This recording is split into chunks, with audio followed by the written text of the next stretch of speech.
મારું માવાલું કોઈ રહ્યું નહીં, કોઈ રહ્યું નહીં. મારે માયા નથી જોતી, મારે ધન દોલત ખેતર ફૂલ્યા નથી જોતા.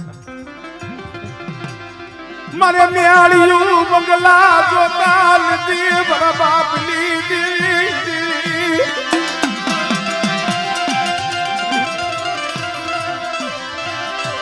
પણ મારી દીદી હું માવો એકલ છું. અને વિવો જાય છે તારો દીવો કરે એવું કોઈ નથી. એવો હતો, એવો સમય હતો. તઈએ કોક સમયે દીવી સાંભળે, કોક સમય અંતરથી આંખડું પડી જાય ને દીવી સાંભળી જાય.